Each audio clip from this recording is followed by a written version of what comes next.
When you think of Junji Ito, what comes to your mind first? Terrifying? Grotesque? Anyway, most people definitely do not have an imagination as vast as his. In this particular story has been called the scariest one by fans. I bet you will not dare to finish it. In 1996, archaeologists discovered a strange tomb. The geological formation of the tomb resembled layers of human faces, stacked upon one another. The archaeologists present all frown, as if they sensed something terrifying was about to happen. As the excavation went deeper, the head of a little girl was unearthed. It was an ancient form of burial, some kind of ceremonial method, where the corpse was covered layer by layer with thin clay, layer after layer. The clay built up, until it eventually became a gigantic humanoid-shaped tomb.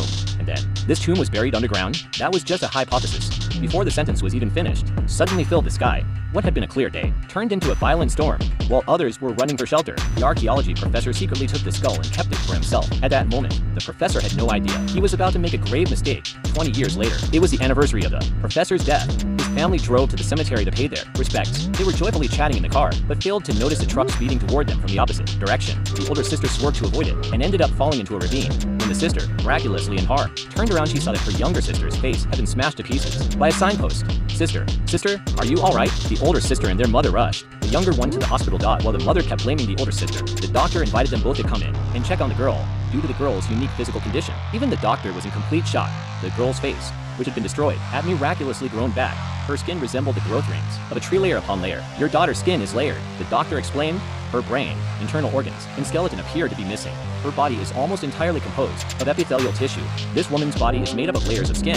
The mother, upon hearing this, began to laugh in a strange and eerie manner. The doctor continued, your daughter's body has 20 layers of skin. Each layer represents a year of age.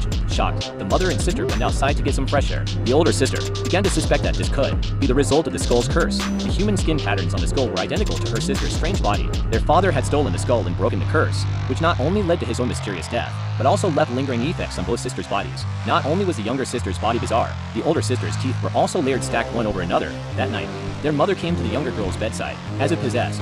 She stared at the girl in Apel's body, calling out to her 2-year-old self, hoping to bring her back to infancy, where she could regain control. After calling out for a long time with no response, the mother was about to leave, when a voice suddenly came from within the girl in Apel's body. The 2-year-old version of her daughter called out, asking her mother to let her out. This gave the mother hope. Her thoughts turned sinister. She began tearing at the layers of her daughter in Apel's face. As she dug deeper, tearing more and more, the face of her 2-year-old daughter finally emerged. Mom, hug me. My daughter. My daughter. The younger girl then begged, please tear the rest of my body out, too. The mother called over the older sister, and together, with tremendous effort, they pulled the smaller body out. But the sight that awaited them was horrifying. The 2-year-old's body was grotesquely deformed, not the body of a normal human. The mother was devastated. This was not the child she had hoped to see. In her despair, she picked up a utility knife. She sliced open her own face, only to discover that there was no youthful self hidden beneath. There was only raw, bloody flesh. I am coming.